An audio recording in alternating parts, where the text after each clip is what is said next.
Hey yo guys, I'm Marlon King and today I'm going to be talking about the new G7X Mark III. Stay tuned.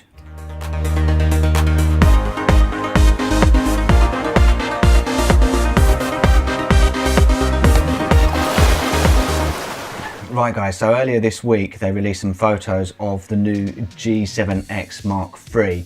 Now the main headline was that it does 4K, and this is something that Canon's been lacking recently in all of their range, with exception of their two highest models, the Canon 5D and the 1D.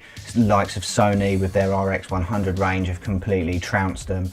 The G7X Mark II is kind of even pegging with the equivalent of the RX100 Mark III, and since then Sony have released the Mark IV and Mark V, so having 4K is something that would bring Canon back into the game.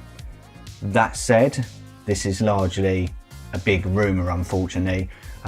Recently they've just updated all the websites and said, you know what, this is a rumour. But it did get me thinking. It's funny how when we look at these rumours that come out, they actually have all of the features we want, and it's just really annoying that the camera manufacturers just refuse to put everything in there.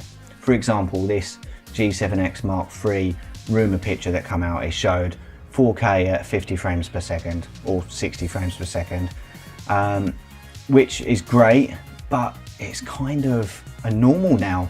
All of the other cameras have it, so why don't Canon have it? And the other thing is, if you look at doing slow motion, this is something that should be a standard across all of the cameras now. I mean, people have, well, I have on my old phone, like this is an iPhone 6S, I can do 120 frames per second at 1080p, yet my high-end cameras, or not high-end, but they're high-end consumer cameras, they still can't do this. So like, what is the point of even people going for cameras these days? It doesn't say anything good for cameras, and it definitely doesn't say anything good for Canon. So I think they really need to step up.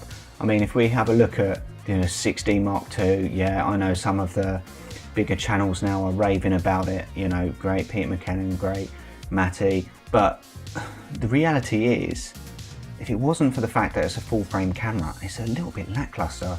My G7X Mark II that came out at the beginning of 2016, essentially the 6D Mark II is the exact same spec as that, with the exception it's full frame.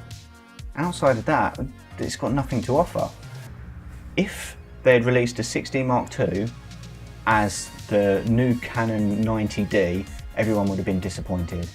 What Canon need to do, I mean, for the 90D, they really need to be bringing out 4K, 30 frames, 60 frames, really 60 frames if they want to even stand a chance of people coming back.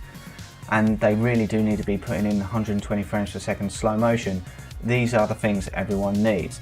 And if we go back to the G7X Mark III and have a look at these photos, we see another clear thing, and that is they've put in a microphone socket and a shoe mount. What does that mean? It means obviously you can plug in external microphones, but not only that, you can actually put them on the top of the camera and use it like most vloggers want to do. They want a nice portable camera like a G7X, and they want to be able to have good audio with an external microphone. And that's another thing. If we want to use an external microphone, we have to upgrade to a bigger camera. Why should we have to do that? If you're using the Sony RX100 range, you have to upgrade to the A6000 range. If you're using Canon, you have to upgrade to the M3 or M5 range. When really what we want is a portable camera, it's nice and small. If we don't want to worry about interchangeable lenses, we should still be able to have a microphone input.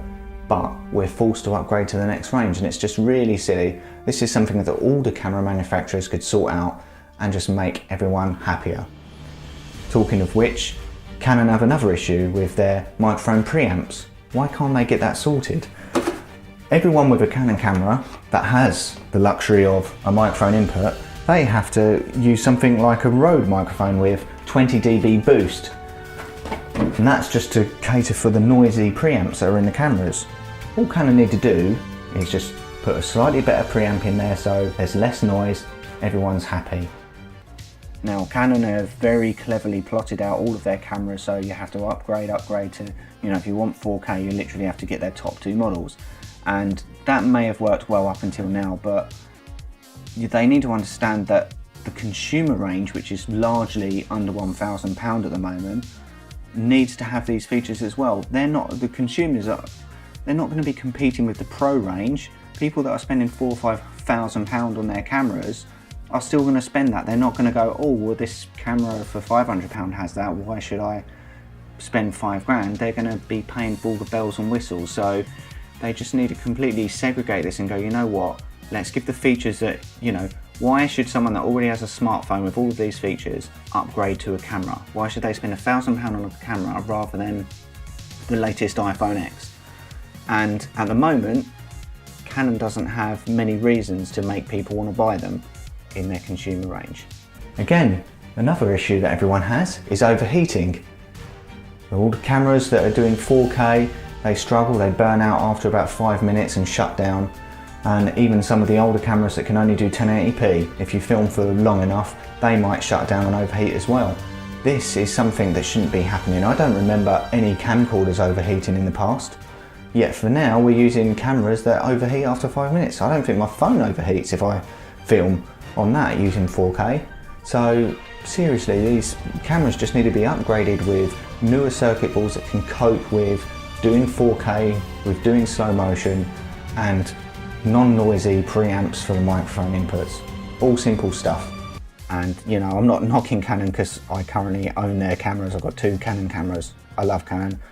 I'm not going to say I'm a brand loyalist, because if they're carrying on like this, then my next camera may well not be one.